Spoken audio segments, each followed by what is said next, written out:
YouTube is not connected yet, so it'll look laggy.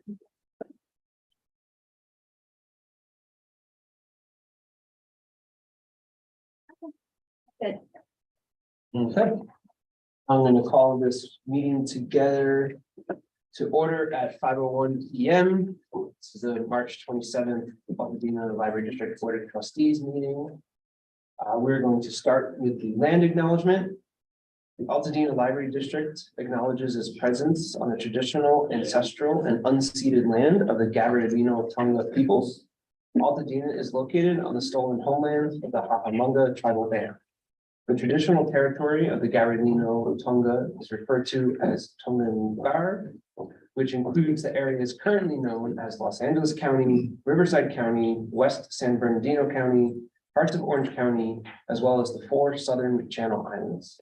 Entities such as the U.S. government and non-native settlers have subjected the Gabrielino Tonga peoples to historic and continuing injustices, including genocide, forced displacement, and cultural and linguistic erasure.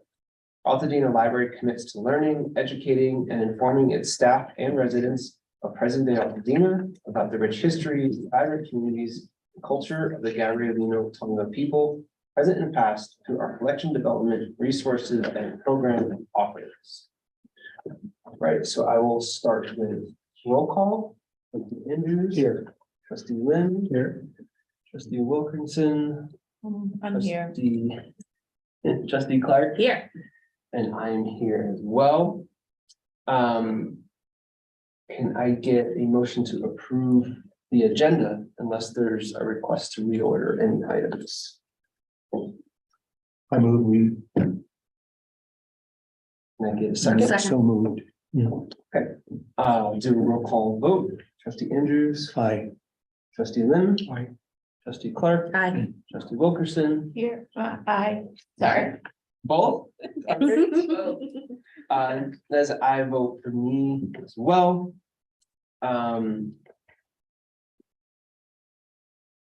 And public comment on the non-agenda items. Just from here? We do have public comment from Mr. Mark Mariswell this evening. Yeah. So yes, but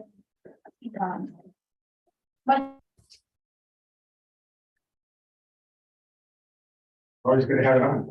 Hi, my name is Mark Mariscal. I am familiar with all of you in here. Those of you in the audience, I'm here and you're not. I just want to let the library trustees know of 2 things coming up in the community. So I'm speaking on behalf of the Rotary Club of Altadena. We have a pancake breakfast on April 29th at the grocery outlet from 8 o'clock in the morning to 10:30. The money's raised, every dollar of every ticket sold. The money gets split between the Altadena Mountain Rescue Team, the Altadena Historical Society, and the Altadena Heritage for this event. So any of you can make it, it'd be great.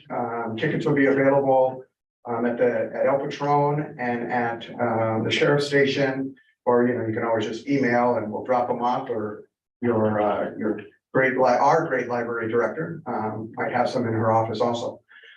So those will be available probably in about 2 days. The second thing I want to invite the trustees to, if any of you have an interest, because I've heard indirectly that you do have an interest possibly, is our Altadena Rotary Club is doing a Habitat for Humanity build ourselves on Saturday, May 13th, and we have 7 slots available right now. So if any of you would like to do that, I just think having some of our local elected officials, trustees joining our Rotary Club for doing something in the Altadena community would really be a good thing. So our club does extend an invitation to you. And so thank you for allowing me to do that. That's May 13th. That is May 13th. It's from, I think, like 7:30 or 8 o'clock in the morning to 4 o'clock. And so if you can only do a half a day, I think that might work also, but they do like to get the volunteers to stay signed up for the whole time, 8 to 4. So, and if you need some information, again, you can either email me directly, which I think you all have my email, or go through our Rotary member of our club also, and that is your director. So good. Perfect. Mark, swing some hammers. just one more question. I mean, you said it's 8 to 4 for the Habitat for Humanity. Habitat for Humanity for our build date on May 13th. Very good. What did you say about the hours for the pancake breakfast? The pancake breakfast hours are 8 AM to 10:30 in the morning. Okay, thank you. Thank you. Very cool. Thanks, Mike. Thank you, Mark. Right. All Great right. agenda. Hope you guys on them all. See, YouTube land, these meetings are so much more fun when we have guests in This attendance. is a very special guest star, Mark Mariscal. Please come. Yes. Okay, item number 3, consent calendar. Can I get a motion to approve the minutes unless there are any edits? So moved. Second. Okay, I'll do a roll call vote. Trustee Andrews. Aye. Trustee Lynn. Trustee Clark. Aye. Trustee Wilkerson. Yes. And as I vote for me as well. Thank you. We didn't remove anything, so moving on to 5. We don't have any special presentations today, right? We do. Oh, we do. The end. But that has been placed after. you. Okay, perfect. So then, as usual, open it up to any comments or feedback on the departmental update reports from the trustees.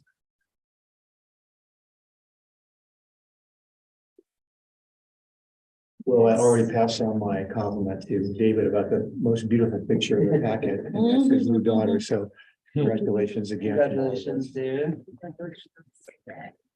Mhm.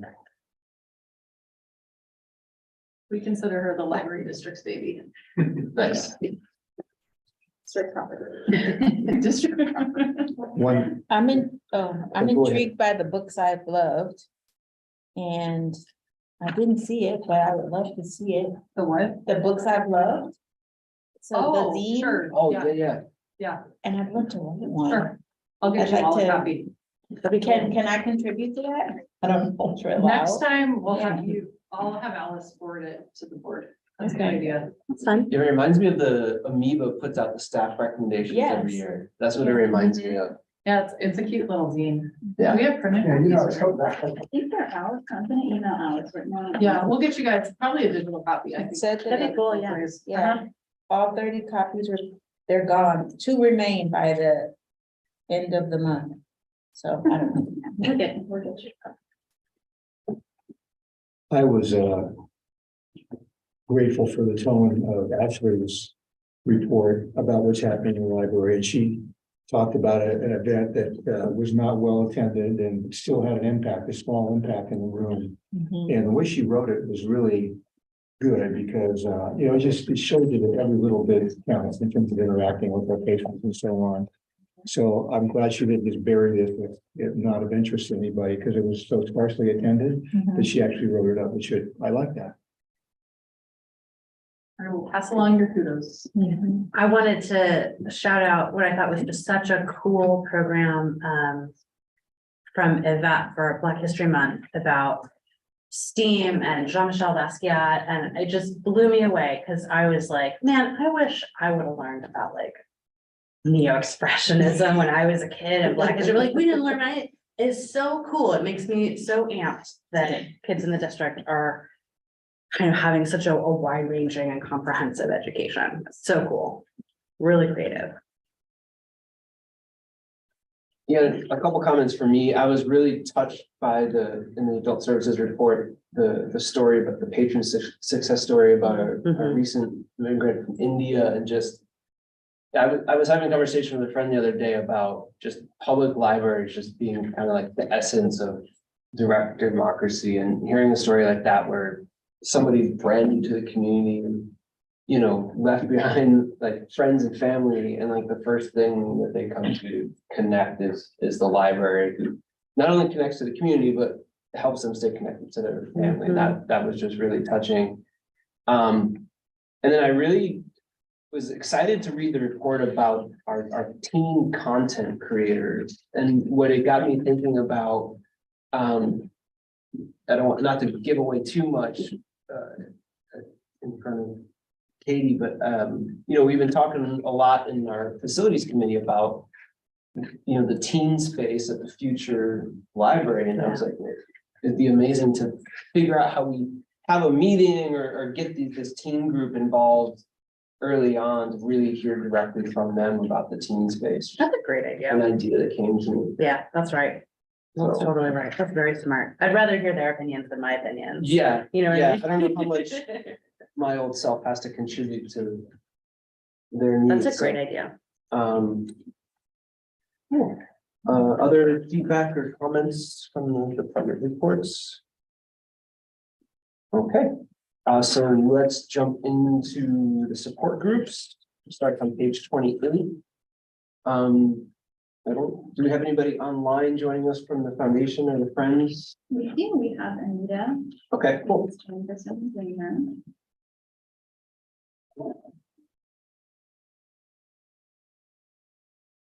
Video.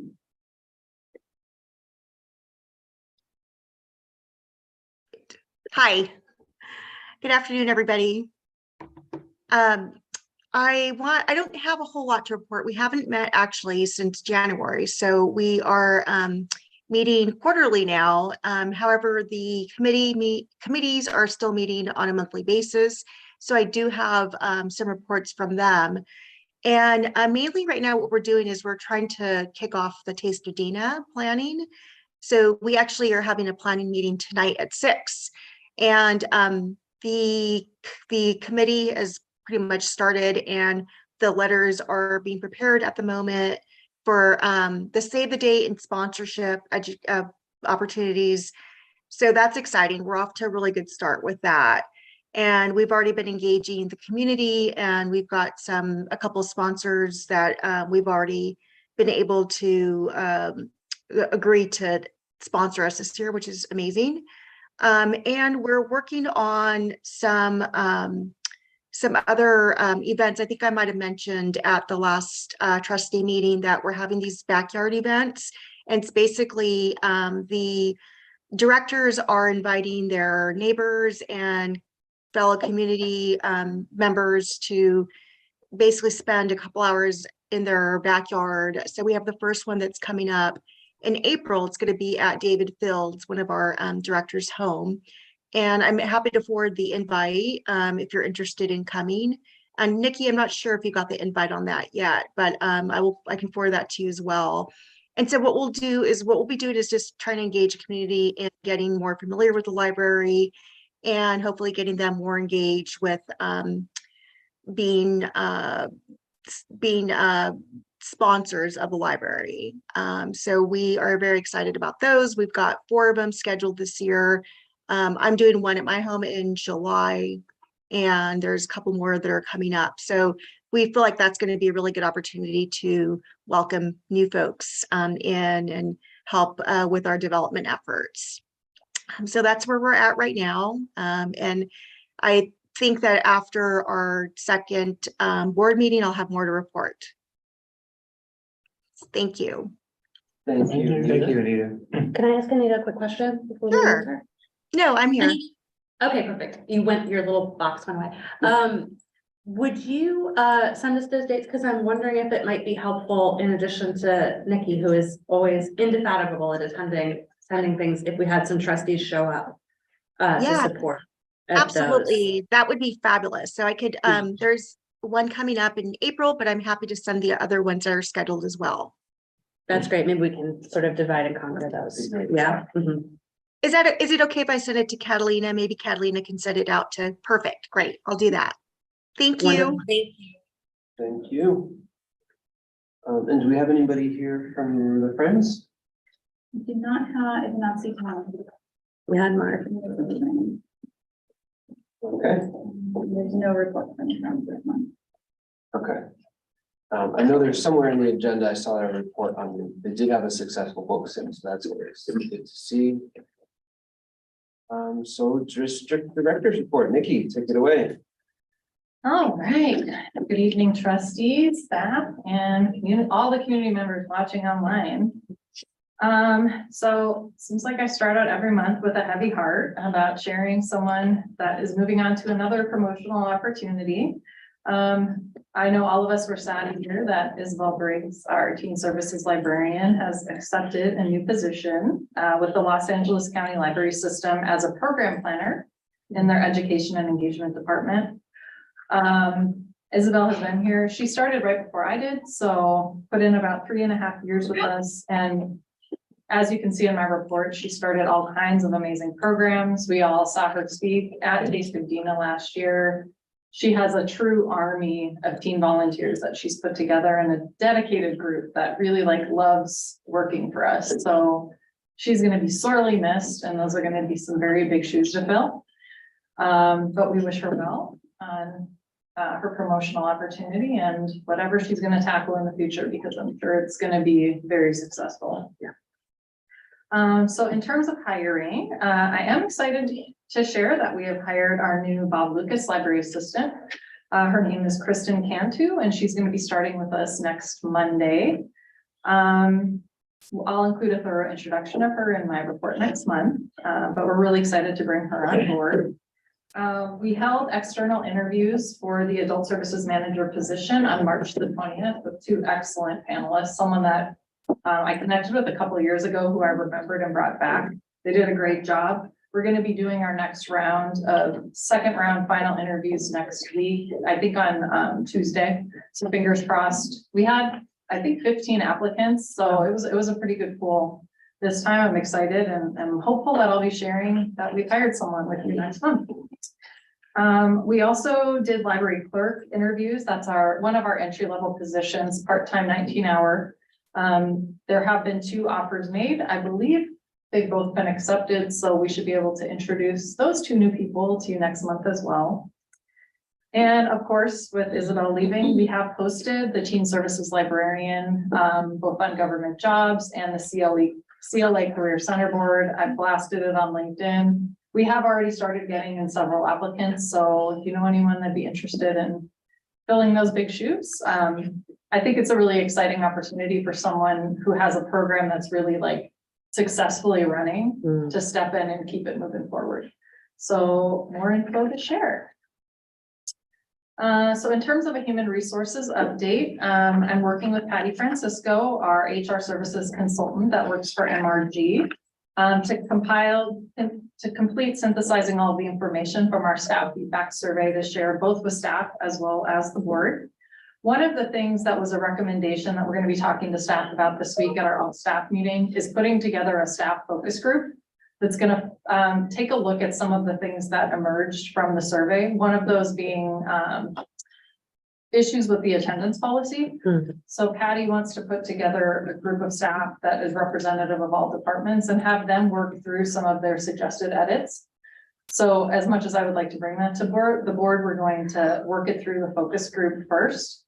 Another thing that we've talked about having the focus group look at is the performance evaluation process. So we're going to have staff to continue to weigh in on some of these things that emerged from the survey as things that need attention or to be fixed. So more information to come on that. I'm also really excited that we have a session scheduled next Friday, the 31st, with Jennifer Coyle. No, that's this Friday, the 31st, from North Star Consulting. She's going to be running training with the staff on individual development plans. So each staff person will work on developing theirs with her this Friday. And then in the afternoon, she's going to work with the management team to develop their plans, as well as training on how to carry those individual plans forward. So I'm really, really excited about that. Not only do we want to evaluate staff performance, but I think to become an organization that really focuses on development and coaching to help people identify what their goals are in alignment with, of course, the goals of the district, and then help them attain those goals. So more information to come, but I'm really excited about this process. Speaking of Habitat for Humanity, we're about a month out, right, from our build date on April 27th. We're almost to $2,000 out of our $2,500 we need to raise. We have until Thursday. So if anyone wants to donate, just let me know. I can send you the link. We're really excited. Staff can't wait for our build day next month. So thank you again to the board for letting us close to do that. after a year, we finally got our van. Yay! I know. Jonathan and I braved the rain on March 10th, to go, of course, the one day, then they were like, we did just wash the van, but we're like, it's fine. Super excited, we got our van. We're working right now on conversion and what we're going to do. In talking to the management team, this van is going to be more focused as like a bookmobile. So like we're looking at really putting in like shelves, and it will be the library on wheels pretty much. We're also working on a cool new wrap for it. I want the vans to look like a fleet, but not identical.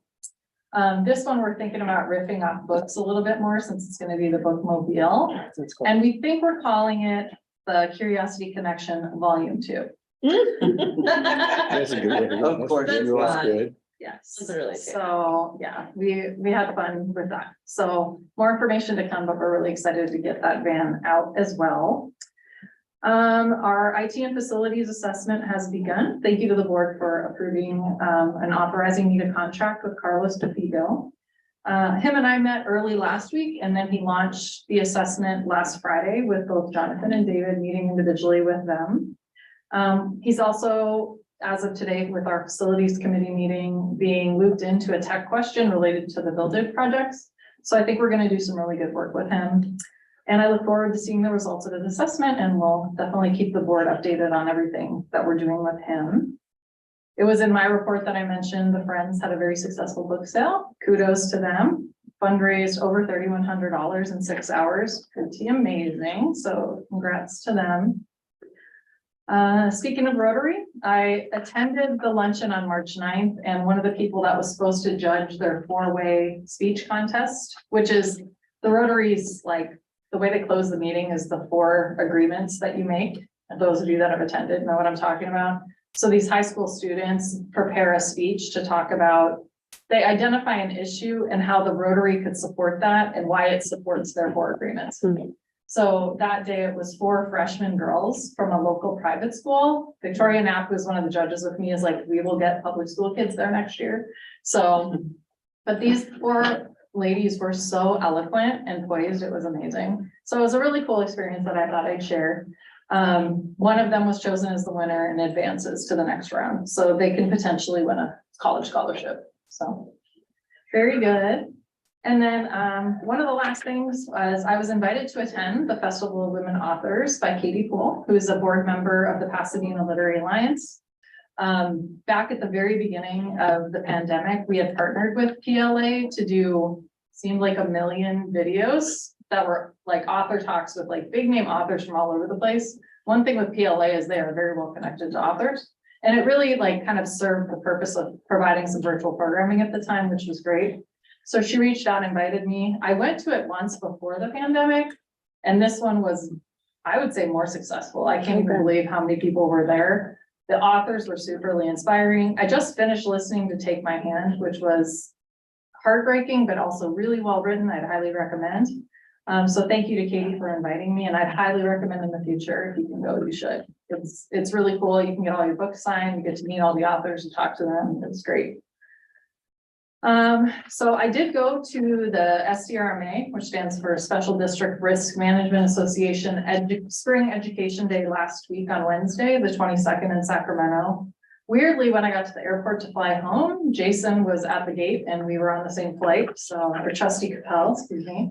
So that was an interesting coincidence and some good time to spend at the airport. When I go to training, I don't always say it's super rewarding. I'm sure you guys can relate, but this 1-day session was very informative, especially about risk management and best practices related to ensuring a safe and risk-free environment for both your staff and your patrons. So I'll include more information about that in my report last month, but it was really good. So I'm glad I went. And then I also did want to, like, on the record, thank Ashley and the staff for their oversight and hard work while I was celebrating my 20th wedding anniversary in Roatan last month. I truly took time off and read 2 books and recharged my battery. So thank you. I'm really grateful to the staff for allowing me to not have to worry for a week and a half. It was great. And I'm happy to answer any questions you might have. Questions or comments? Trustees? You are speaking tomorrow at Acoma, right? I am, that's Yeah. it, yeah, What good is reminder. that? Is that right at 7 o'clock? Yes, Okay, you're the first one, I believe, right? Yes. Okay. yeah, good reminder. So the association, Altadena. Altadena Coalition of Neighborhood Associations, ACONA for short. We are the first of two speakers, and it's gonna be Mark Schumann, our architect, and I presenting, mainly Mark, about where we're at in terms of the building projects, just providing an update. And they do allow 30 minutes at the end for questions, so that's what I'm really excited about, is if community members have some feedback and questions. So thank you for pointing that out. And if you visit ACONA's website, you can get the Zoom link.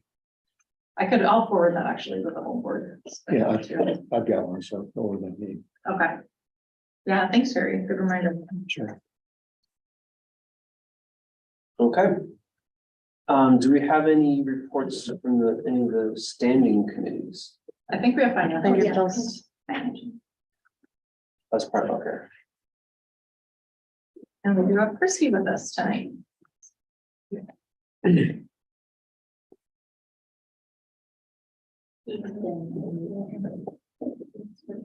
Here she comes.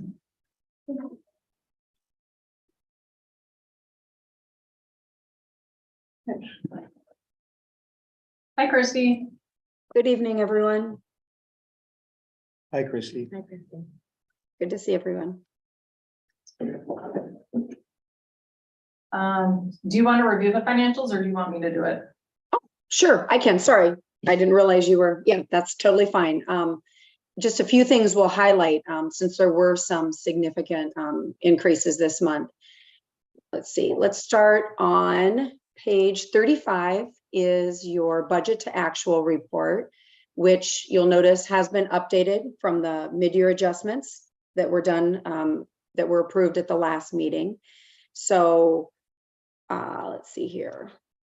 Sorry. Total revenue is at 4.2, just short of 4.2 million, since we're about 67% of the way through. Property taxes will not change by much. Most of those assessments have already been made. You just have some fees. You might note that I removed the fine language. We talked about that last time. Since the library really isn't assessing fines, we just have fee income now. Interest income, which is going to end likely above budget, but we've been conservative in that budgeting there. Just knowing what happened at the beginning of the year, we're just starting to get to a point where you're earning positive dollars there again. No significant changes in expenses, but if you skip to the next page all the way to the bottom, you'll note that at this point in time, there's almost $1.6 million that would be added to the reserve. There are, of course, 4 months of expenses still to come in, but we've budgeted that there will still be an increase to the reserve of about $133,000. So everything looks good there. Going to the next one, donations and grants. You'll see for right now as a placeholder, we have a line for the California State Library Building Forward Grant. On the next report quarterly, you will start to see that receives a report all of its own. It has its own designated revenue and expense categories that we're going to need to report on a quarterly basis. So we thought that this one's getting a little full, so that warrants a report all of its own. So next month you'll see what those categories are and the little bit that has started to be spent against those. As a reminder, it's all toward the building, but there are some significant categories or specific categories that we need to report on. So we will do that next month. There is still a large balance even without that column. There's a little bit yet in funds to be spent, but I believe that's primarily due to the timing of the program and the materials. If you look over in the right-hand column, you can see that a number of those, especially in programming, have not been spent out to their fullest. So I believe those are scheduled for spring or toward the end of the year. Let's see, next one, capital fund. This one is just showing you what has been spent on the construction progress. And again, over time, this one will get a little more complicated and a little more detailed as you really start to get into categories. But for right now, the majority of expenses are that little bit in construction, the majority of it's architect, legal fees. And then right now we're just breaking out, since they're mostly design fees, breaking them out in just two categories, toward the Bob Lucas Library and the main library. And we did also at mid-year budget, decrease this budget based on your new construction schedule, which we continue to meet with Jennifer. And I know your committee does on a regular basis to see how that is going.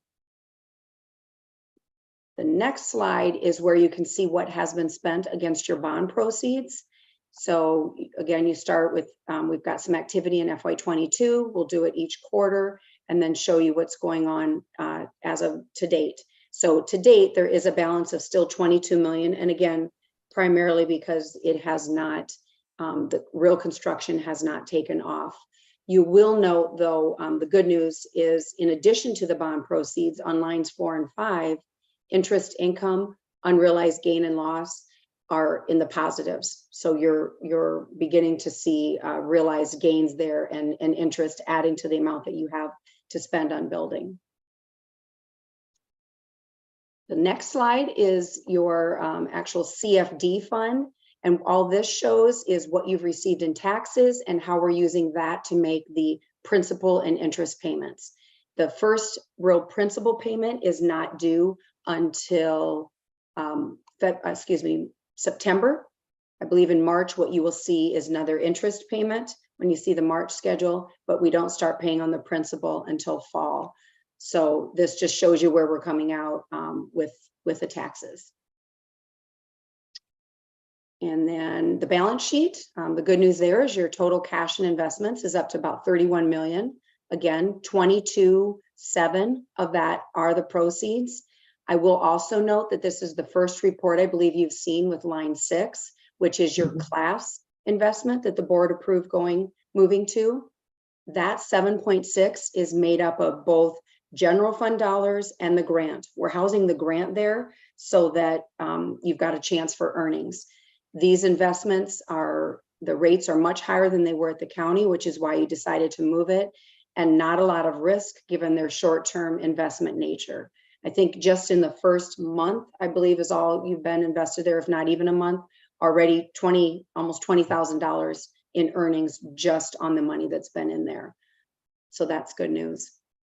Total assets are ending at 35.6. Your total liabilities are 28 of that. Again, most of that being the bond that repayment. And then the remainder of that is what's in your fund balance. And your fund balance, as you can see, the total is about 6.9. And your required, at least of general fund dollars, to have 50% of your expenses, you're well above that in terms of what you've got invested for general fund. Those are the highlights. The next couple pages, you're certainly welcome to read or ask questions about, but those we'd like to explain why every line is why it is up or down, or those that are in balance with your budget. And so that you understand if it's a timing thing or a change that's been made. So we've got a couple pages there that you can read. Any questions? I know those were just highlights, but I don't want to go through it line by line. Those are just some of the things that have happened this month. Thanks, I have a quick question. Thank you so much for that, Chrissy. That's really helpful. I'm curious about, I know you said in the future, we're going to break out the infrastructure grant into its own report. But as we start spending against it for those qualified infrastructure projects, will that show up on the capital fund sheet as well? Yes, and actually what's going to be interesting and what we've been spending a little time on is two things. One, we have to report to the grant, not only the grant funds that have been spent, but prove to them and report on the match part, which is coming from the bond proceeds. So what we've done is set up a way in the accounting system, a way to show everything against the proceeds, and then the portion of that that's actually being covered out of the funds that have been invested in class. So it'll be a little easier when you see it next month, and then you can decide too. I think I've toyed with a couple of different ways to present it. So at all times you can see total spent, how much of it came from the bond proceeds and how much of it came from the grant. And again, by those categories to make sure that the granting agency likes it. Now, I have yet to see their report, so we're anticipating what it will look like and hope that we're able to demonstrate it in a way that meets all the qualifications because they are so specific. But yes, I think when you actually see figures reported on the first quarter, it will make a little more sense in terms of what have we done and who has paid for it. That's what I'm Right. hoping. Very good. Okay, thank you. Sure. Other questions or comments? Any financial report? If no Okay. questions, I will just make one more comment if I will. We have started I know we just completed our mid-year budget, but we've already started planning for FY '24. Templates will go out to staff for them to complete and let us know what they have planned for the next year. There will be some of that, pieces of it will be brought to the construction committee or the CFD committee. I believe pieces will be brought again to the finance committee. And then the goal is to bring it to the board. I'm trying to remember if it's May and June, so that it can be adopted in time for the new year. So we're already looking forward to next year and looking at that budget. That's great. Thanks for staying on top of that. That's terrific. Nikki, do we have a budget committee meeting coming up soon? Good night. Okay. Yeah. Yeah, we'll meet with the CFD committee second week of April. April like the 12th, And I then think. some of the things that'll come out of there will then be presented to the budget committee, second week of May. Well, thank you. Appreciate it. I love how if folks would see the financial reports that we were getting 4 years ago. No rhyme or reason. These are the exact opposite, so. much But I will appreciated. also say that I have to remind staff, I've only been with my firm 2 years, but Altadena used to be simple. I mean, I know the reports weren't great, but everything was simple. And now people come in and look at them that haven't in a while, and they can't believe all your increased activity with your construction, your grants, you're really doing great things. I mean, you've really grown to from where you were a few years ago. So it's kind of interesting to have them come in and see how large your assets have gotten in all the different areas that you're now working in. So That's nice feedback. That's a nice Thanks a thing lot to for say, that. yeah. Yeah. At least we're doing some things right. you are. Cool. So I think up next is our ad hoc committee reports. We'll start with the districting committee. Then we had a special meeting over the weekend, but if there's any other feedback or reports. I have no other reports, but likely will next month. I think we're set for a vote in the April meeting, right? Yeah, I just want to encourage everyone to go online and check out the draft maps. They're available for you to check out and give, get your feedback prepared and participate in the process. Great. Can I ask a question? I'm sorry, this literally just occurred to me. Have we thought about doing some boards the same way we have for like the library the building projects with the map? We haven't, but Do you think that might be a good idea to put at both libraries just to, I mean, I think it might just to be. be like, here's the thing that's happening. I know when I was thinking about preparing for that meeting, that was one of the questions I asked Nikki, do we need one of those big presentation boards? So I think it could be a good idea to have to spark interest as people come in and through the buildings. would we want to wait though until we get the variations of the green map? Do we have time to wait? I don't Yeah, know. we don't have time. I feel like if we did the green map, we can at least put that up and say, this is the one that seemed the most reasonable. We may be looking at a few variations of this in April, check the website, but I kind of like the idea though, I feel like they could fit on one board to have all three of them and put like a gold star or something, like next to the green one to show like this is the one that generates the most interest, but these are the maps. Yeah. And if there is a way in which people are giving feedback, follow this link or, I think that might be fun. that seems like a better solution. I would prefer to have more than zero feedback on something this. Correct. significant. Yeah, seems important. Even if everybody thinks it's right, it'd be good to do that. Yeah. Is that doable to have to get made and placed up, in time before the next? Yeah. Yeah, I'll work with Brent on it. okay. Thank you. Any other comments from my other trustees to the right? Okay. So Katie, Facilities Committee. Yeah, everything in the report continues at pace. There are two things I wanted to update the board on that have transpired since we wrote the report. One is we did have our offsite facilities meeting with the folks over at Franklin Elementary. And it looks like, very tentatively, I'm gonna touch everything I can find that's made from a tree. It looks like that's gonna be a solution that will work moving forward. So we've looked with them about the potential of 6 empty classrooms, each about 900 square feet, that are currently vacant. So the next step in that process is for us to get on a facilities committee meeting agenda for the PUSD board.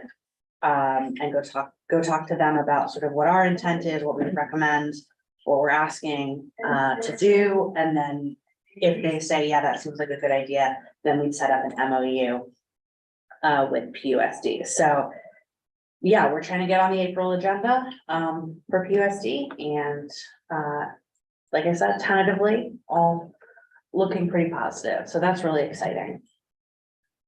And then the other thing that has transpired since we wrote the report, today, Nikki and I had the chance to meet with some folks from the Armory Center for the Arts to talk about the mural restoration project over at Bob Lucas.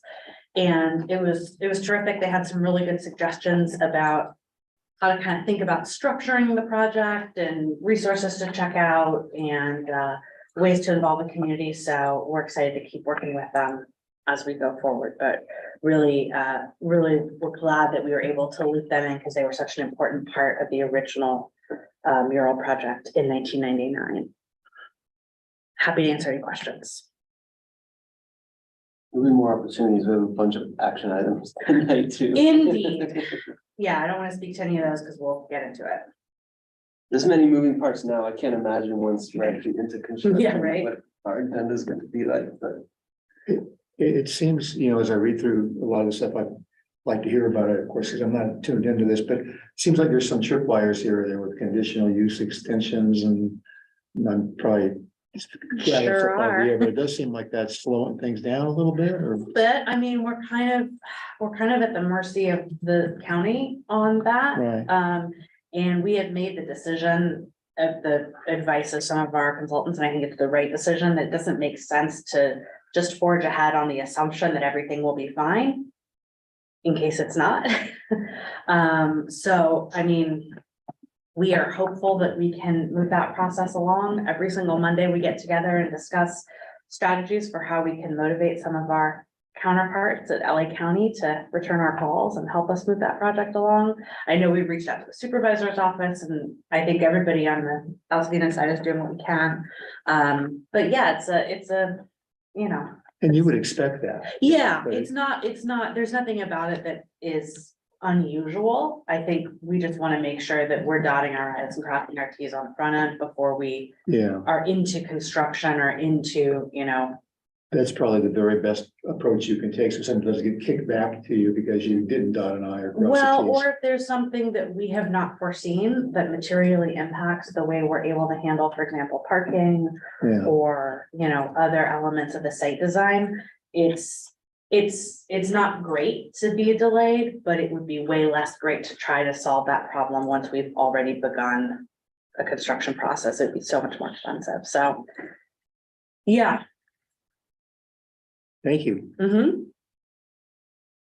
Other questions or comments from the Facilities Committee? Well, my report. Facilities, yes, liaison report would be next. Okay. Really not much new to report other than sort of the progress of what we talked about before. We did submit a letter to the state endorsing the AB 41, got it to the committee in time and so on.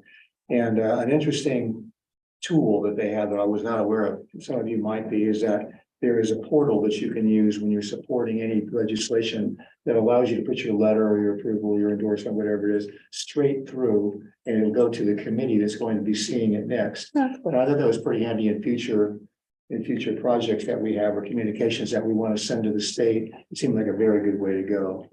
So they are collecting all of the endorsements, they being the Digital Equity LA, which is a division sort of the California Community Foundation. And they're really the sort of folks that are backing the movement that's happening. One thing they asked me on Friday, the folks, Natalie Rodriguez from the Digital Equity LA, is whether they could use our logo on the letter that they will be putting in of all the people that have done it. I said, I think that's no problem at all, but I will bring it up at our meeting and see if there's any pushback. So I've done that now. And we will have to send them a logo. Kathleen, I'll tell you how to do that. Well, you saw the email, I think. Yes. Yeah, so we're good. But that was the extent of my activities for this last month, is just sort of battening down the hatches on that one. I will say one other thing though, and that is when I'm looking at the letter right now that went to the committee and so on, is that when you look again at our digital services or whatever the category is, when you look at January, and we talked about this last time, from January 22 to January 23, look just that in 1 month, we were at 60% on our virtual visits to what's happening here. And then this last month, February, was about 45%. So that's by far our biggest, group of engagement with the library is happening with that sort of thing. So that's why something like this becomes so important, to get as many people as possible online. That's all. Any questions? Thank you so much for getting that letter out, Terry. That's Sure. great. Do you have any trustee reports? All right, well, I'll just use this opportunity to just highlight a couple of things. The first being that we are approaching the end of Women's History Month. So I wanted to give a recognition to all the amazing women that make our library run and successful, both staff and trustees. And then also this Friday is Sid Estrada's birthday. We're lucky enough to be in California where it's a recognized holiday. So wanted to recognize all the farm workers who let us have all this great food on our table every time we eat dinner. So a little report from me. Do we have any unfinished business?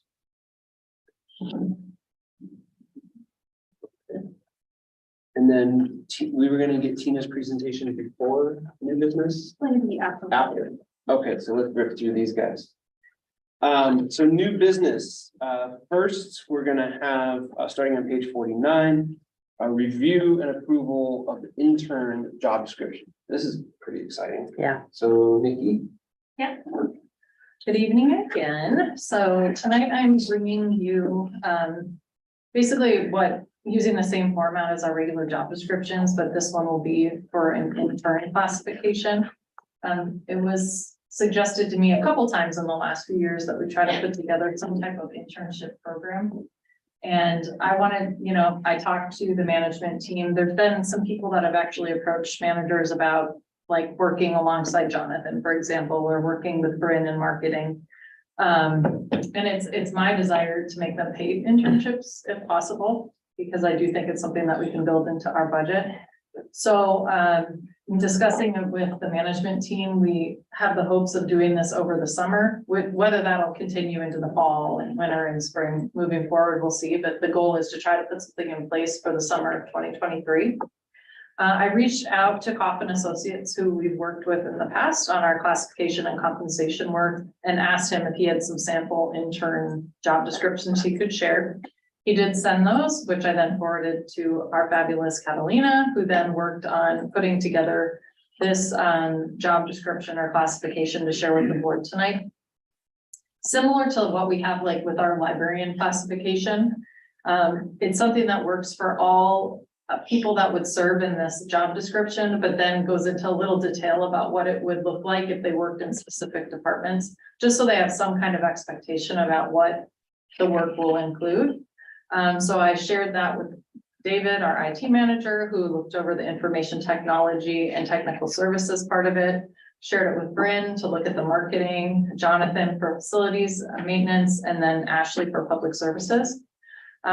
So it is my goal to get this approved tonight, and then I'm going to work on the details of what the process is gonna look like for selection. My hope is that we'll hire 2 to 3 this summer. In terms of fiscal impact, I did talk to Christy, even our accountant, to find out like if there's requirements around if you give like a stipend, let's say for X number of hours for work, and she said it cannot fall below minimum wage. So in doing the math, speaking to the managers, we thought this will approximately be like a 10-week internship. We're hoping for about 15 hours a week. Minimum wage is $15.50, I think Christy said, so I just put it at $16 an hour for the sake of budgeting. So each position would cost us about $2,400. Like I said, I hope to hire 3, and we'll see how it goes. So happy to answer any question you have, but the recommendation is to approve this so we can try to bring on some interns this summer. I would just ask that we just double check. I think it's more of a legal question, but just from the budgeting perspective, because they're gonna be actual employees for that short time, or is this? We should just double check like any cost for any kind of insurances, even though it's for a short time, that we would have to be responsible for. I think it would be similar to part-time, which we don't offer benefits. I'm thinking just like outside of benefits, like if there's anything around. Like other- liability. Yeah. Yeah. like disability or unemployment, or like, I don't know. Background checks. Yeah, it would be the same as part-time, but we would put them in paychecks as temporary employees instead of permanent. Okay, But same coverages, that's all part of our insurance, but next year when I report on the numbers, I'll include that. You know, because like our workers' comp insurance is set based on the numbers, so okay. that's a good point. Others? I just wondered about, you said you hope to hire 3, right? And would they then be immersed, so to speak, in information technology? That would be their, is that how it would work? That would be their focus, because, you know, presumably they would have an, you know, an interest in that after high school, or, you know, as they're getting into college. And technical services and marketing, right? I think when we open it up, we would have people apply for a specific type of position based on what they're going to school for, would be my guess. So like if it's somebody that's getting a computer science degree, for example, they'd probably be paired with David to do the IT side of things. If it's someone that wants to go into cataloging, acquisitions, digitization, that would be technical services, which he also oversees, but would be paired with Carlene, our technical services librarian. So I think it's really gonna be driven by what their background is and what kind of experience they're looking for. We do know there's somebody that really wants to intern with Jonathan this summer, so I think they're getting an urban planning degree. Which Perfect timing for that. Yeah. makes sense.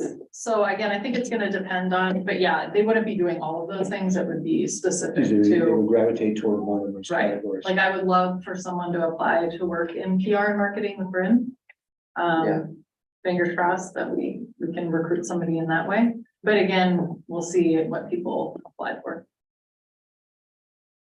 The thing that hit me was that we're also a government agency, we're a special district, and it would be an interesting spot for someone who had an interest in government, or, you know, becoming a politician, or whatever it might be, to learn some of the routine things that have to happen in terms of reporting to the county and our interaction with them. And so just floating that as a possible another category. When I saw public service, I thought, well, that might be it, but that's really, the description is a little different than that. Yeah, that would be more like someone that wants to get their library degree. Yeah. More so, but yeah, it's a good point. It wouldn't hurt to have an intern just parked downtown harassing the building and planning department. Well, then there are other Like times. just sitting in the office in the waiting room, How's that reminding them how's that they that haven't responded CUP? to our emails How's that yet. CUP email? Just check that email later. For more of an administrative type of. Yeah, right. I guess I would follow you. I don't need to review it. The trainer on that one, yeah. Catalina's like, I got some stuff I can give an intern. Any other comments or questions? I guess my only question is this competitive with other sort of paid internships available? To be Okay, honest, okay. because I had thought about like is it gonna be a 2-month and then we're just gonna give a stipend? And then when I found out it's gotta be on par with Yeah. minimum wage. I know you can have unpaid internships. No, yeah, my concern is not that we shouldn't pay them. My concern is, are we paying people, enough to be able to like function, right? Because a lot of times internships are not accessible to folks who have, sort of lower income situations because they can't pay their bills. So I would just want to make sure that, as we go forward, and maybe this is, the first year to try it out and then sort of see what feedback we hear from people. Yeah, that's a good point.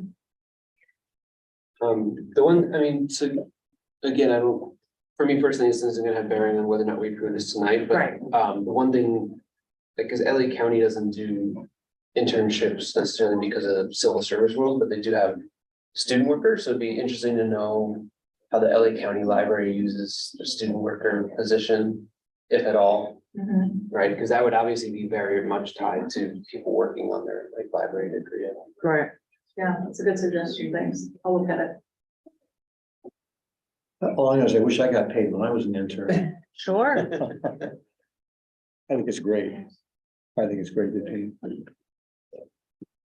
Yeah, I was working, I interned for progressive third-party candidate in Vermont, and even that wasn't paid, so. Anyway, okay, so, can I get a motion to approve So moved. in a second? Second. All right. Also do roll call vote, trustee Andrews, Hi. trustee Lynn, trustee Clark, Aye. trustee Wilkerson. Aye. That's I vote for me as well. Thank you, everybody. And we now have our series of facilities related pieces of action items here. So starting with authorization for the district director to add furniture consulting services for the Bob Lucas renovation. Added to the list of things I've learned exists before. No idea that this was a thing, that we had to pay consultants to pick out furniture before being part of this committee, but it makes sense to me. So, Nikki. We actually have Jennifer Pearson with us. Oh, cool. As well. That's right, I forgot. So as you all know, we hired Anderson Brule Architects back in the end of 2021. As we have been working with them over the last almost year and a half now on the Bob Lucas and Main Library design, it was brought to our attention that furniture services is not something that was in the original scope of work with the RFP when we hired the architects. And it was suggested by them that they perform this work for us as part of the design process. We asked them to send us a proposal for both buildings. I worked closely with Jennifer Pearson and really negotiated. We negotiated back and forth to bring the price down. She can probably speak more to what that looked like, but if you look at the proposal, which is on page 56. So like the Bob Lucas one, for example, which is page 57, the total is 29,468, which was a reduction of 10,585 from where we originally started. Jennifer, I don't know if you want to say anything else. Well, I think you pretty well covered it, but I just want to say that, we discussed different options for how to address the furniture, and as a committee agreed that the best thing to do would be to have the architect who's designing the building to also select the furniture and coordinate everything so that we have a cohesive design. And that reflects the vision of the architecture as well. And we looked at the examples of the bid packages that Anderson Brule puts together for their furniture designs. They're very comprehensive and detailed, and really a lot more work than I think the committee would be prepared to want to do themselves. And as Nikki said, we did negotiate pretty heavily to bring down the costs. And so I think we're in a good place with these on both libraries, and recommend going forward with it. I mean, I guess I would also say there's a lot that we're gonna have to essentially pay for as we continue to move through this process, that if you're LA County, you have a whole internal services department and all these other, hundreds and hundreds of staff that you're paying to do all kinds of stuff, like you can handle a lot of this on your own, but we just don't have standing staff that are doing enough, like it just makes sense to pay somebody. And then obviously to Jennifer's point too, you don't want to spend all the money and do all of our due diligence on behalf of the community and then, have just a bunch of random IKEA furniture filling the space, right? Like it just wouldn't. Yeah. And you want quality stuff that's gonna last, right? I mean, we've got furniture in here that's been here for decades, right? So I don't, Katie, anything else? No, just that, it's a whole lot more than throw pillows. It's about, gondolas for books and tables and chairs and fixtures and furniture. And like, there's a lot that goes into it. And I really want to thank Jennifer for being very diligent in looking out for the bottom line. And I think bringing us to a very, very reasonable price point for these services. So yeah, I would strongly recommend that the board approve both of the proposals for furniture. Yeah, there's a big safety element too. With it. Oh, yeah, of course. You have to be sturdily built. It has to be, very unbreakable. It has to, sustain a lot of abuse that people will give us. So. Well, and one of the big, principles that has been guiding these projects is about universal design. So by having AB do it, we feel like they also understand what an important piece that is for us. So we don't have to kind of re-explain that and bang that drum with a totally different set of folks. It can be more cohesive and part of that whole design vision. So it'll feel more complementary. So I just had a question on the writing here, the contract authorized to spend X amount on the main library, is for both, right? But the numbers are There the are two same. different Yeah. proposals, right? So we've got one amendment for Bob and one amendment for Maine. Right, but the number here, were they identical? I guess, I see 1390681. And is it exactly the same for? I think Bob is significantly cheaper. Yeah, it's like 27 for, No, my question is the contract authorized the ALD to spend up to 1390681 on main library architecture. That number is not right on the main library reporting. No. What he's asking, if you look on, I think what you're asking for is on page 54. It's everywhere, 58, Yeah. 54, Yeah, there's that's one the number that's off. Total. That's the total. for Yeah, architectural yeah, All services. architectural. Yeah, so it's services. all, but it says specifically, I'm just wondering whether that's It's- properly written. it is true in the sense that it is authorized, but yeah, no, it's architectural services, For line both, item correct? combined, correct? Got it. So the two things that we are asking folks to approve would be above that. Right. Yeah, it would So be it's in in addition addition to to above. Mhm, Okay, That's yeah, right. it was just. No, so- that's a really good question. It is Yeah. written in a confusing way. I can take it. Okay, thank you. So are we voting for both at the same time or one at a No, time? so right Okay. now we're just on the above because. Okay, Other questions, comments? Okay. Can I get a motion to approve I move we approve. in a second? Second, All right, I'll do a roll call vote. Trustee Andrews. Aye. Trustee Lynn. Aye. Trustee Clark. aye. Trustee Wilkerson. And that is an aye vote for me as well. Thank you, everybody. So moving on, same bill, just a different one. This is specifically for main library. Same deal though. Yep. Slightly more because there's more furniture here, Whole lot more. for- hello. a whole lot more. Yep. Motion to approve the expansion of the contract for main library furniture. Second, Do a roll call vote. This would be for new business item C. Trustee Andrews. Aye. Trustee Lynn. Aye. Trustee Clark. Aye. Trustee Wilkerson. Aye. And that is an aye vote for me as well. And that moves us on to D, authorization for district director to amend the contract for architectural services due to the additions of the community room and the lobby space at main library. Who wants to overview that one? I feel like I'll turn it over to Jennifer. I think she can speak more knowledgeably after running all the numbers. Alrighty. So when we originally selected Anderson Brule, the budget we gave them was less than 13 million for the main library.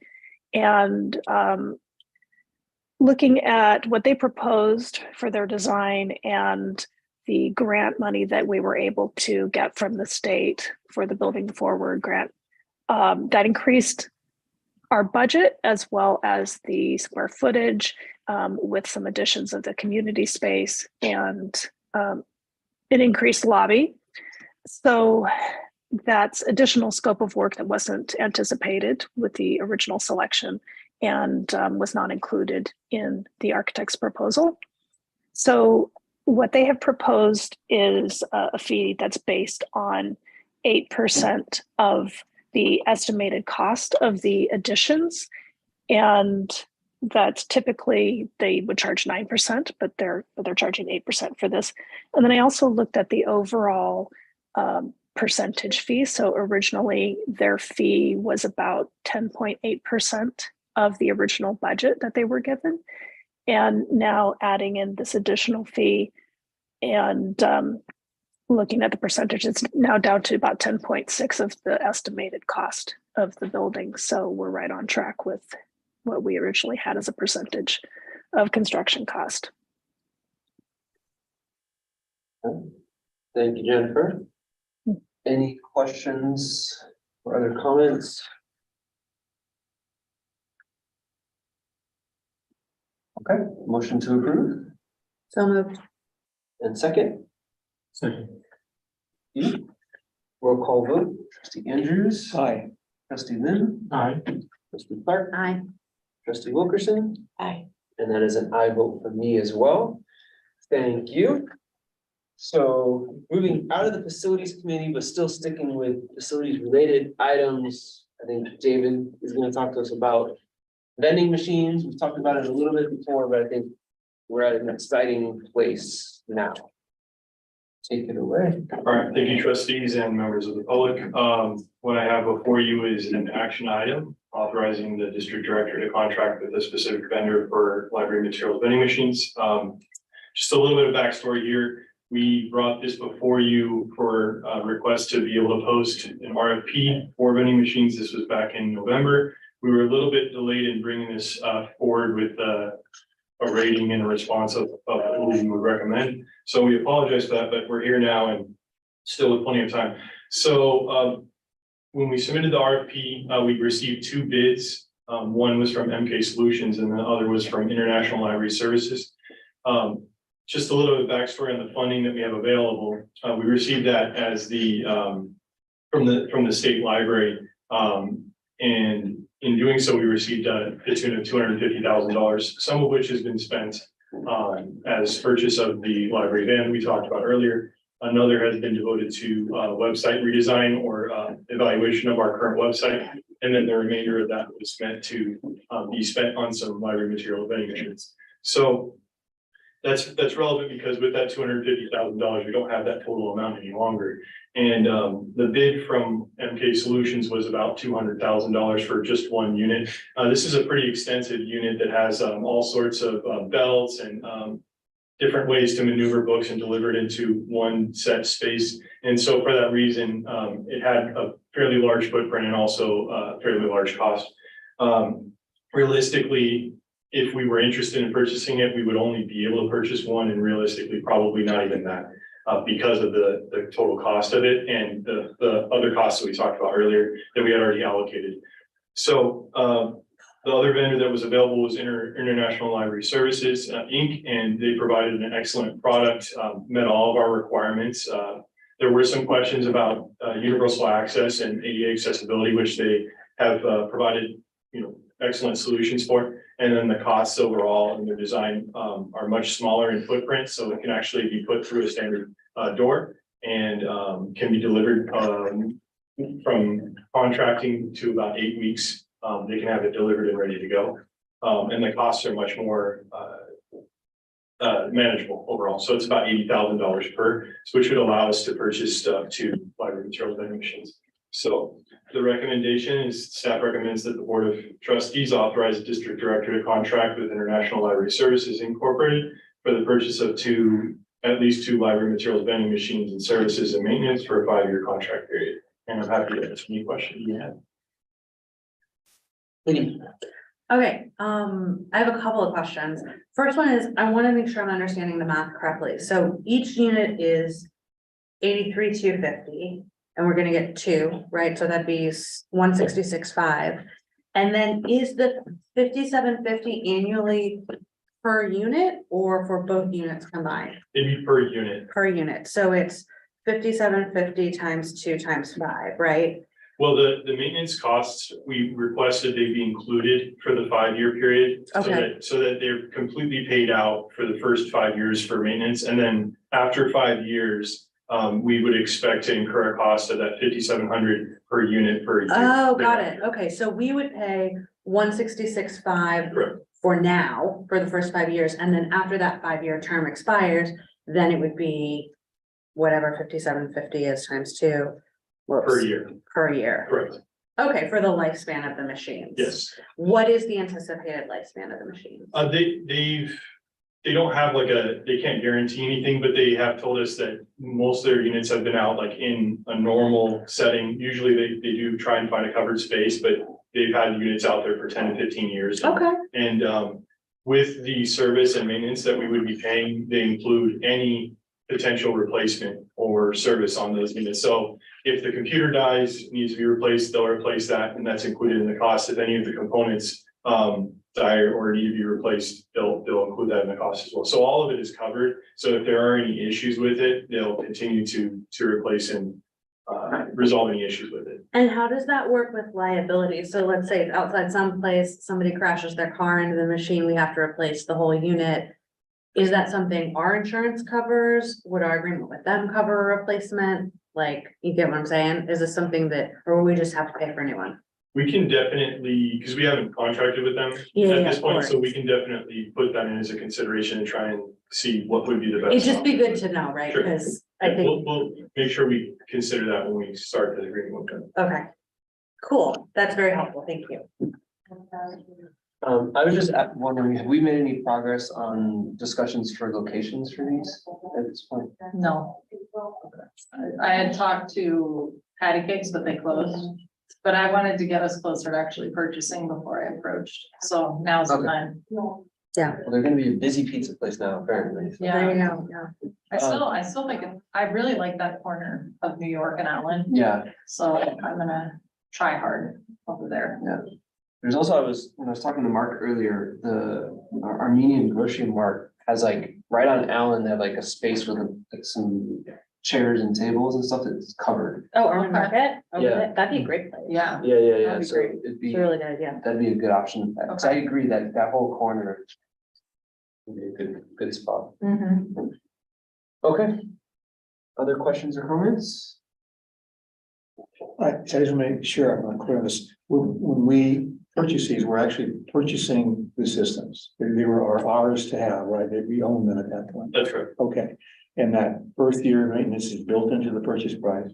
5 total years. I'm sorry, the first 5 years. They do make note in their RFP, that if they include 1 year of maintenance and service for free.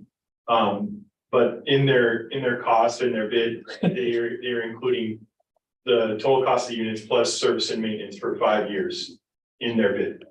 And then thereafter, we would be paying that 5,700 per year after that 5 years per unit. They're based in Maryland. And I mean, is that?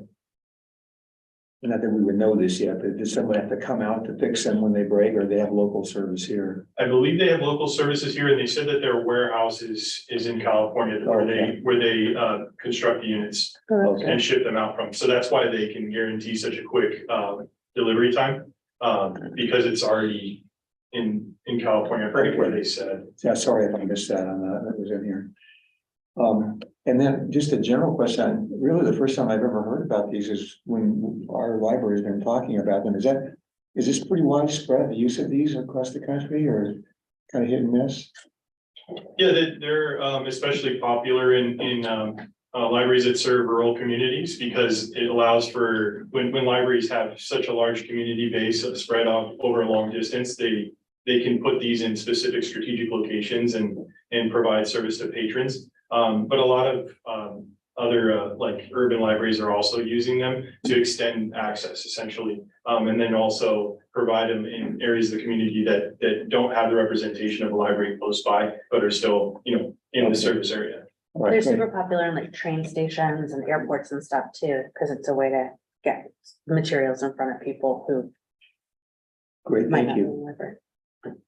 Yeah, they're always a popular thing to check out if you go to like any of the public library conferences in the vendor area. You'll see lots of people checking out. They were impressive looking at all the pictures. They're cool, yeah. Some of them are like massive. Yeah. Okay, can I get a motion to approve? So moved. And second, Second, Second.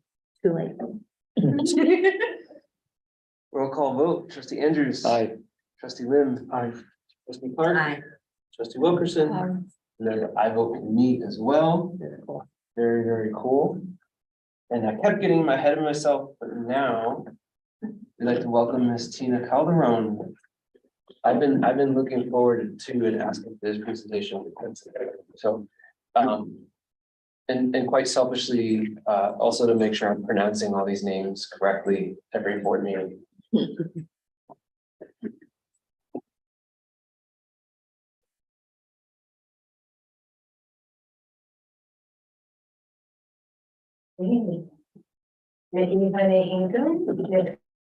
Mañana, Tino Arjuna Calderon, ko mikrobet na ha tombe, ko nixkanagan, ko yoeme. I wish ko neha ko amo manete holetanet. Hello, my relatives. I'm Tino Arjuna Calderon. I am Gabrielino Tonga, Ventureño Chumash, and Yoeme, and I'm happy to be here with all of you today. I started off in my traditional language because I bring my ancestors with me. So I want them also to know my introduction and to know that I come in a good way. So the picture that you're looking at now, that is a picture of our ancestors. It was taken after the mission period, and it was in a little camp somewhere in Huahamanga, so not too far from here. So the village that we're closest to in Altadena is Pahamana and Apuranga, kind of in between. And this picture, we didn't dress like that before the mission period. We wore, skins and very little clothing. So you can see that they're covered head to toe and in cotton. And sometimes it doesn't look too comfortable, but that's the way it was after the mission period. So the first people of Tobangat, and Tobangat is our word for world. And Ongbatam is how we say the Tongva people, many of them. So Tongva could be singular, Tongbatam plural.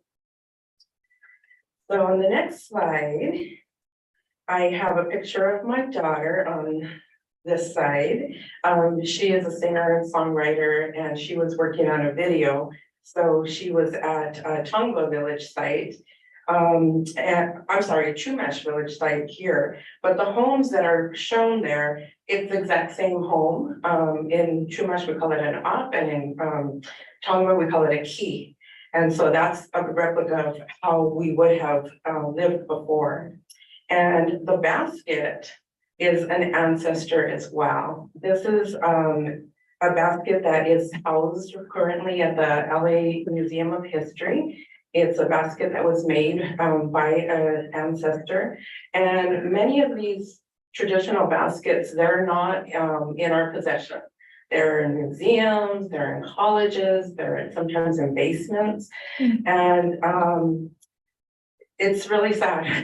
It's really sad. You can see collectors, private collectors that are selling these baskets that were made by our ancestors for over $20,000. But we have to go and make appointments to visit with these ancestors. But, that's kind of the blessing as well, is that they're being cared for and taken care of. And we are able to visit with them. So we go to the next slide. I'm giving you just a little bit of history. Some of you may already know some of this, but the Gabrielino were semi-nomadic people, meaning we had our summer homes and we had our winter homes. For instance, there's a village up Highway 2 all the way up in Angeles Forest. There's a couple up there. But obviously in the winter time, it would be too cold. So they would come down and have their homes down here as well. So we resided in small autonomous villages. Every single village would have their own tumier, which is a chief basically, or the captain. And what people sometimes don't realize is that our territory was quite large. People think it's just the Los Angeles Basin, but we actually had villages in San Fernando Valley, all the way south into Orange County to Newport Beach, east along the Santa Ana River to Corona and Riverside, and back along the foothills. And we also held the 4 southern Channel Islands. A village could be comprised of many family units. Sometimes they were very small. It could be just 20, 30 people. Sometimes they were quite large, like in Yanga, which is Los Angeles. That was a very, very, very huge village. And it was a place where people came from all around. Neighboring tribes would come to trade there. But basically, we would live by the same laws. So when you think of all the villages spread out throughout our territory, we had a set of laws that were lived by. And if somebody was to be punished because they broke the laws, the chiefs would get together and talk about what the punishment should be. We also gathered together for ceremonies, and being that you would have to walk to get from one village very far to another, often our ceremonies lasted 4 days. So the hosting tribe would have to feed the people for 4 days and house them. And it would consist of prayer and dance and song, all for those whole 4 days, as well as feasting. So originally, because people always ask, well, what did we call ourselves? We didn't have just one tribal name. We would call ourselves by the village that we came from. So for instance, if the person came from Hahamana, they would be Hahamobet. My tribal village is in the Santa Monica Mountains. It's called Homikranga, the village in the east range of that mountain range. And so I would be Homikravit. And that's how we would introduce ourselves. Later, once this became the United States and we had to kind of form and have one tribal name. And I don't know if you all know that there are like federally recognized tribes and state recognized tribes, and some not even recognized at all.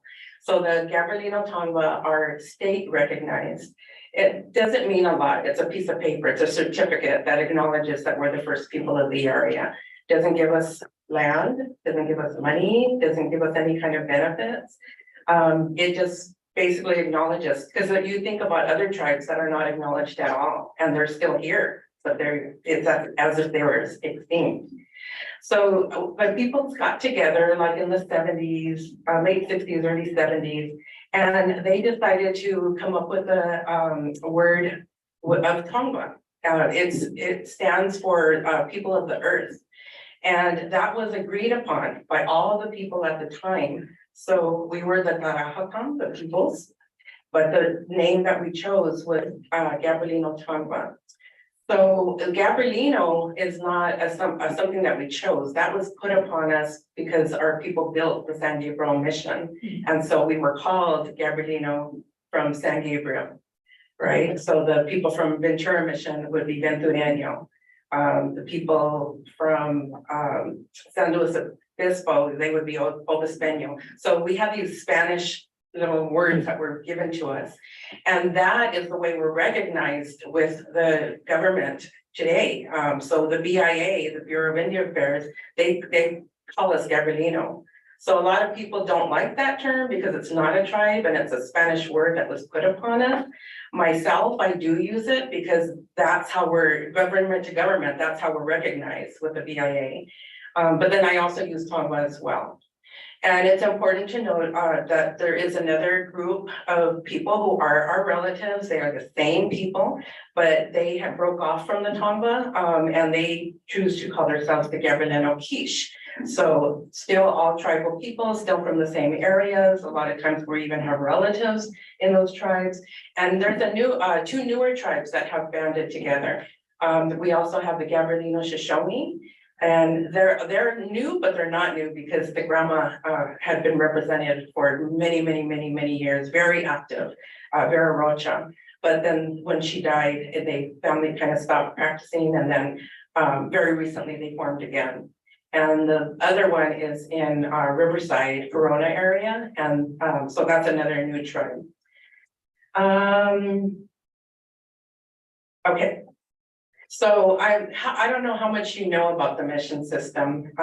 Some people have learned quite a bit, and some people just think that it was a place that, you know, they kind of saved the Indians because they brought us in and they taught us how to live and how to, you know, ride horses and how to do crafts and how to plant plants and all of that.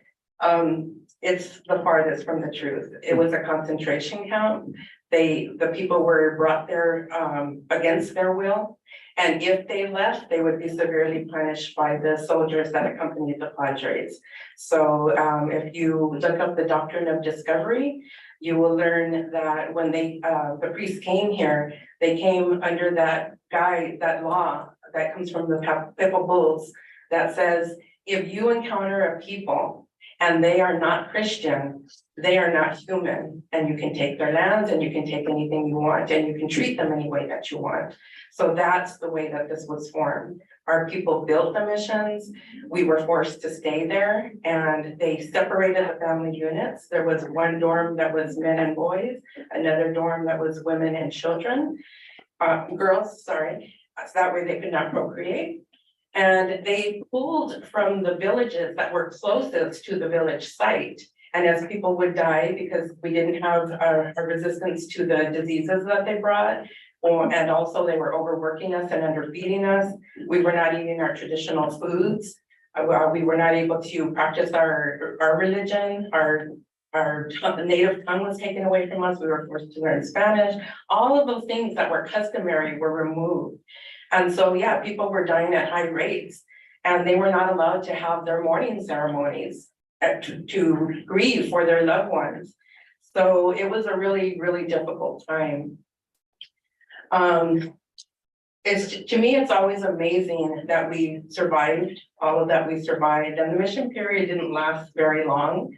So once the mission period was stopped, the whole thing was that after they trained us how to be the people that they wanted us to be, these lands would come back to us. But that didn't happen because then the Rancho period, you know, this became Mexico, and the lands didn't go back to the original peoples. They went to the Spanish people who were taking land grants, and we went to go work for them. So that would be our second genocide. First one being the mission, the second one being this. Now, in some cases, it actually wasn't horrible. The people would work for the ranchers and they would get a wage and they could survive. Although they didn't have their own lands. But in other cases, like in Yanga in Los Angeles, there are stories that are documented about the people that would work for these ranchers Monday through Friday. And then instead of getting paid on Friday and being released for the weekend, they would give them alcohol. The people would drink the alcohol, they would get drunk, they would get arrested, and they would spend the weekend in jail. And then on Monday, these ranchers would come and bail them out. This would happen week after week after week. So in that case, you know, they were basically getting almost free labor just for the cost of a little bit of liquor. So those are the kinds of things that are documented. Okay, but before colonization, we were considered hunter-gatherers, and we knew how to tend to the lands. So one of the things you read in the diaries of the priests is they say this is an untouched paradise. It's beautiful. And our people say, no, it was touched. We knew how to live on the lands. We were given very strict laws when we came to this realm because we knew that there was life already here. The waters, the soils, the plants, the animals, the microbes, the minerals, all of those were already here. And when humankind came into this realm, we were told that we would have to become. Being recorded. That we would have to become part of that nature that is already in existence. So in our language, we have no word for nature because we're not separate from it, we're part of it. And we tended to the lands, we just didn't change the lands. We didn't believe in having to take and make crops and pretty little roads because we had oak forests from the top of the mountains over the ocean, all the way over here to the foothills. We had, you know, black walnut, we had pine trees, we had so many beautiful relatives that were taking care of us, that we could have food sources from berries, nuts, seeds. So we didn't have to change the landscape. We could live amongst it and we could help it to grow as it took care of us as well. The women, they made beautiful baskets. We cooked in our baskets, we stored food in our baskets. The baskets were very, very special. They took a lot of time to make. And today it's something that we're reviving. It's made out of plant materials such as sumac, juncus, and deergrass. And our basketry collective, it's now been about a year that we've been in existence. It's called Nokare Meipuku, which means weaving together as one. And we have about 3 people who have finished their baskets so far, their first baskets. I'm making a gambling tray, so mine's about this big and I'm putting the design in now. And the goal is that we get all of these finished by summer because we'll be going to SEBA, the California Indian Basket Association gathering. So just thinking about how the lands looked, you know, originally, before rivers were dammed up, before they were rerouted, before European settlers came in here and just changed the entire landscape. Can you imagine that your water sources and your rivers are clean enough to drink? That people don't live upon them? They live close enough to bring the water into the village, but they don't live close enough to dirty the water that's there. And to have so much food sources that you don't have to purchase. Your grocery market is outside your door and you can go and you can harvest and you can have food. And then, of course, we did, didn't only live off of the green plant relatives, we also did eat animals. Not a lot, animals, but the meat was not part of our every single meal. But when we would go hunting, it was taken very seriously because we knew that we would be taken alive. So there was prayer before the hunt. And then once an animal presented itself, it is said that they never took the first animal that they saw. They waited for that animal that kind of looked at them and gave them permission that they were here to feed the people. And then there's strict laws that are also documented, like the fisher or hunter who took that catch, who killed that animal, was not allowed to eat from that meat. And what they would do instead is they would give their catch to the tumir. The tumir would divide it up and give it out to all of the village members. And that way, there would be no greed and all of the people would have enough. And then in addition to, the meats, we also had acorns, which were a huge staple of ours. They would be roasted, ground into a powder using mortars and pestles. And then when you have to leach them to take out all the tannins and then dry it well and then store it in a huge granary basket. That granary basket would be lined with bay leaves, which would keep the insects out. And the most common way that we ate acorn was into a breakfast mush, but you could also make a flatbread out of it as well. The Tonga people and all Native peoples of California didn't waste anything. We repurposed everything. Everything that we use came from the nature, so it also could go back into the nature. You think about how today to make your garden healthy, you add mulch and all that. This was naturally mulched by nature. We didn't have to break up leaves. They stayed there and they composted and they went back into the earth. And we would love adornments, so we use shells, we use soapstone, and we use quartz and serpentine jade. Those were the common things that we made jewelry out of. For most part, we were very peaceful people. We just lived by the laws of our creator. And respecting all of creation and practicing reciprocal methods of harvesting and hunting. And reciprocity, that is another huge law, because you could not take, whether it's harvesting from a plant or any other living being, you could not take without asking for permission. You could not take without giving a gift first. And it was very important that you never took more than you need, so there was no waste. So those are ways that we still live. So come fast forward to when this became the United States of America. This would be genocide number 3 for us. Because when the United States was formed, you see many texts about the government stating that they're wrangling what they call the Indian problem. We were in the way. We had the choice lands. They wanted the land. So it's not unusual that all of the federally recognized tribes are not on the coast. They're in the interior, they're in the desert areas, they are on the places that are hardest to survive. And oftentimes they were uprooted from their traditional area and sent to these hard places. But all of the people along the coast, there is not one single federally recognized tribe because our land was way too valuable. So for the Tongva, as I said, we are state recognized. We were supposed to be removed from our traditional territory and taken to Fort Cajon. They were creating sorry about the word. They were creating a reservation. I don't know why I can think of that word. And they were actually going to bring a lot of different native tribes together who didn't traditionally live together. They were going to bring the Paiute down, the Tongva were going to come up. Some of the Serrano would be part of that part of that reservation. And then some of our people started to go there. One of our native women that is one of the people who helped with the vocabulary, helped to save the vocabulary as it was starting to go away, was there at that place. But the Indian agent decided that even that land was too valuable to give to the Indians, and he ended up keeping that land for himself. So everybody had to go back to where they originally had come from, and the rest of the peoples never made it over there.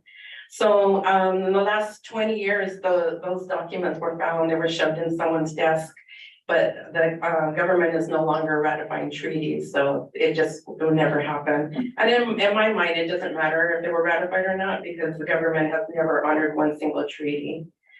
But the thing that happened, the reason why we call it a genocide is that people were forcibly removed. They wanted to keep us from speaking our languages, and they wanted to keep us from doing our normal way of life. So they were taking our children and they were sending them to boarding schools. And the slogan, "Kill the Indian and save the man," was freely proclaimed.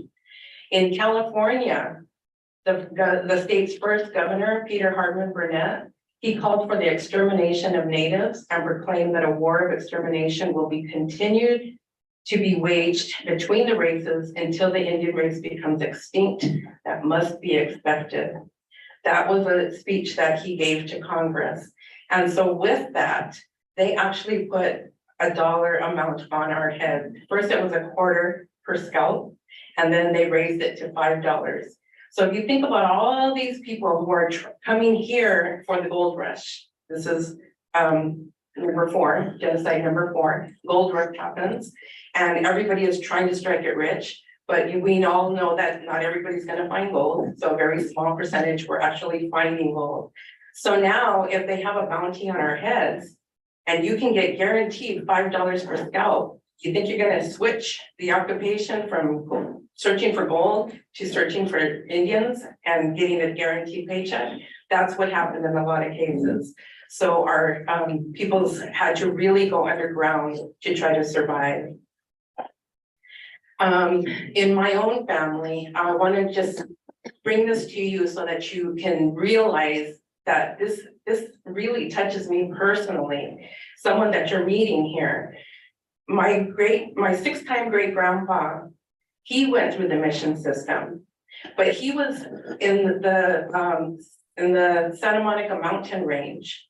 They already were overcrowded. They had all the people that they needed to have in the mission, but they still kept bringing the children in because that's how you break up people. Is you take the children away from their families and they're not able to teach them their ways. So my grandfather was brought to San Diego Mission at approximately 7 years old. We know all this because the priests are very good record keepers. And it was customary for them to baptize the people the very next day that they brought him into the mission. So he's baptized the next day that they brought him in, and he's given a Spanish name, Prospero Dominguez. So we don't know his Indian name, we'll never know his Indian name, but what they did record was the village he came from, Comicragna, and that his parents were Manan Hunar and Kutsin, and that they were pagans, so they never got baptized.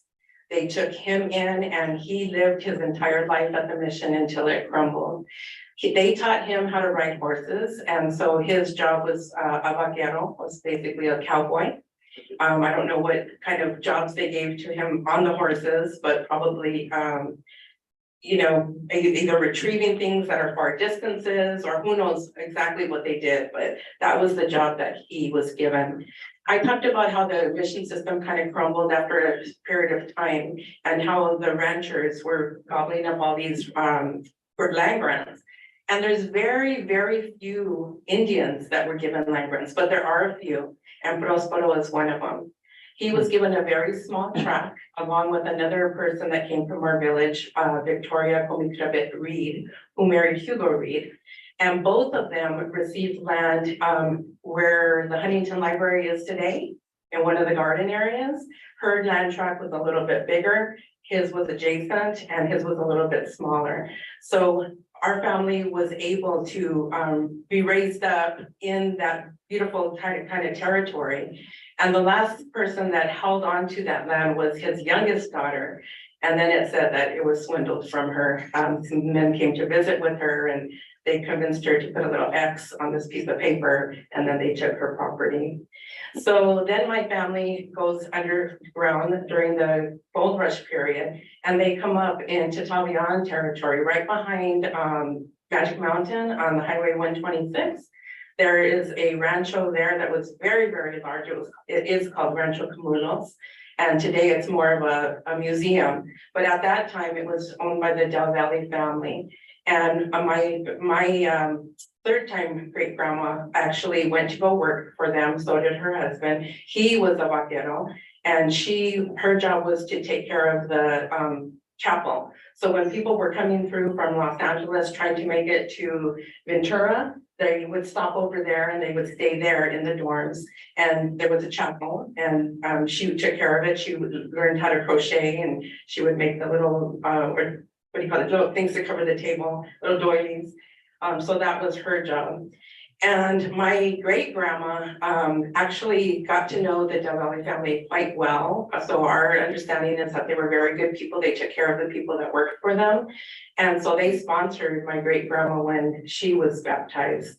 And she was able to get, because they did have money, so she was able to get an education and she became a teacher. So a culture sharing is really important for me. I think you can advance. Sorry, I haven't been telling you. I've already gone through it. So to the last one where it says culture sharing.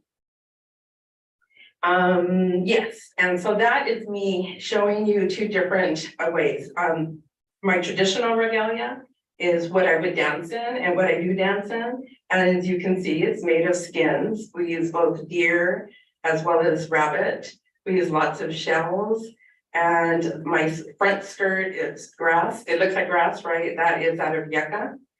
And then on the right side is me in my normal clothing, but I'm still giving presentation to youth. And I'm showing how we make yucca skirts, yucca fibers, showing them how we do acorns, and I'm showing them also some of our instruments.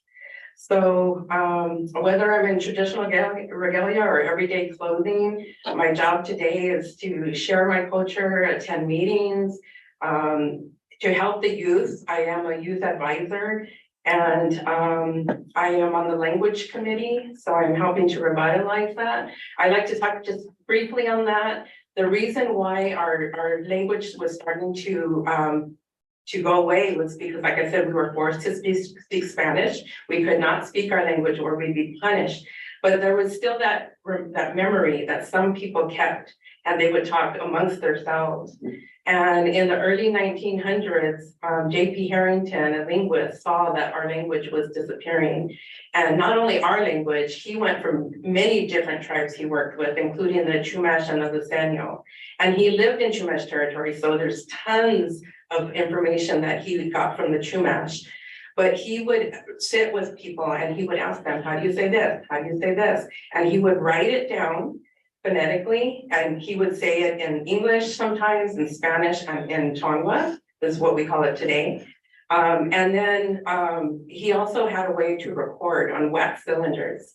So especially on the Chumash side, we're able to hear our ancestors speaking. We're able to hear the songs, so we know exactly how to sing them. On the Tongva side, we have a lot of written documentation from him, but our audio recordings are all missing. So he did this undercover because he knew that everything would be confiscated, and he would go just load up his car and he'd go from place to place, and he would leave sometimes files at different people's homes. So I always like to mention this because one day somebody's gonna be cleaning out their grandpa's, attic or something, and they're gonna find these little recordings that they don't know what it is. So please, if you ever find anything like that, get it back to us, because I would love to hear the ancestors speak the language. We have songs that are recorded, but they're recorded only in writing, so they must stay asleep. We cannot sing them until we know how they were sung, when they were sung, the purpose of them. And if you think about our morning ceremony, where you're singing 4 days, song after song after song in a certain order. So if these are morning ceremony songs, we can never sing them because we don't have all of them. They must be sung in the same order. But what we do try to do, even though we are considered a landless tribe, is we do try to still steward our lands and take care of them. And so that means having agreements with state, federal, cities, as well as conservancies. And you all may have heard that we have received one small, you heard of it, acre back here in Altadena, very above Eaton Canyon. And so that was the first kind of land back, even though they had to pay a small amount of, they had to pay $20,000, but this is a multi-million-dollar property, so that's a very small amount. And I am the treasurer of the Ahachamin Tonga Land Conservancy, and we are very close to getting a true land back donation, and it's our sacred site of Bolsa Chica. So I'll stop there, and if any of you have any questions or anything that I didn't cover, please feel free to ask. I've got one real early on, and thank you, by the way, that was an excellent presentation, and I really appreciate it. It helps bring some sense to a different sense to the readings that we do at the beginning of all of our meetings, the land acknowledgements and so on, so that really helps out. But you said that the Tongva people lived by, they all lived by the same laws, so was there a process of lawmaking then that occurred with the Tongva people? Was it an elder in the tribe that made the laws, or did they vote on them? How did they go? Good question. So we believe that a lot of these laws that are given to us, they're a way of living in a reciprocal manner and in a good way to cause no harm. So we believe that these laws were given to us by our creator. We have many creation stories, and one of them talks about Chinich, which is our main deity god. And he was birthed in a place called Pavuna, which currently is on the lands of California State University, Long Beach.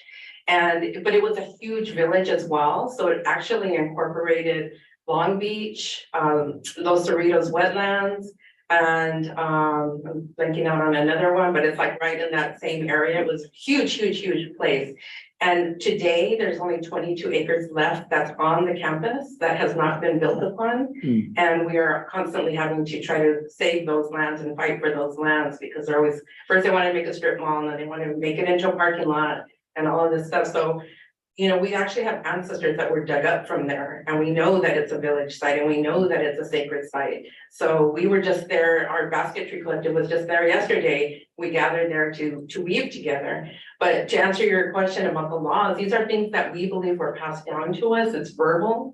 And they were very strict, strict things that, like, if you took somebody's life, that's, clearly that's against the laws. So again, they would take care of it. There was no need for prison because they would take care of it right then and there. Thank you. That's a great answer.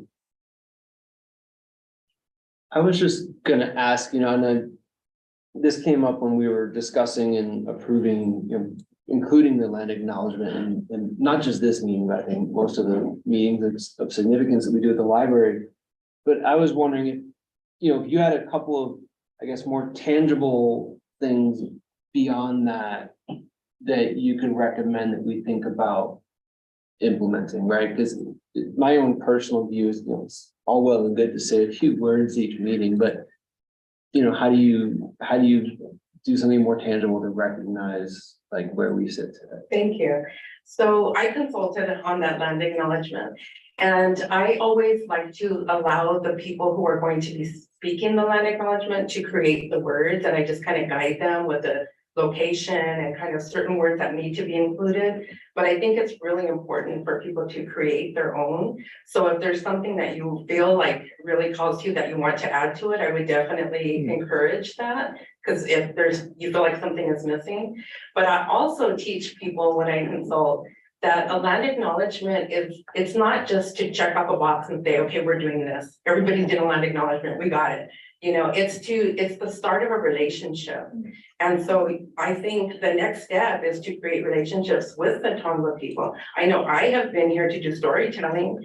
And so those are those things that now we're able to get this information out to our communities so they can come and hear stories and hear the songs and hear the language. So that's one thing. But what other things can we do? Sometimes I have people that say, what would you have us do? If we could help your tribe, what would you have us do?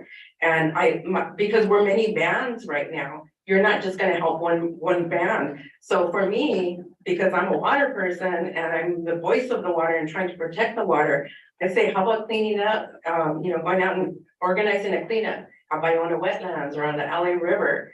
Those are the kind of things you can do to help our tribe because we're unable to steward the lands the way we traditionally did. There's just too many people here. Thank you. Thank you. Anyone else? Well, thank you. It's deeply appreciated. Yeah, thank you so much. Thank you very much. That's great. I think at least from this board, there's a definite commitment to continue the relationship as you put it. Thank you. Thank you.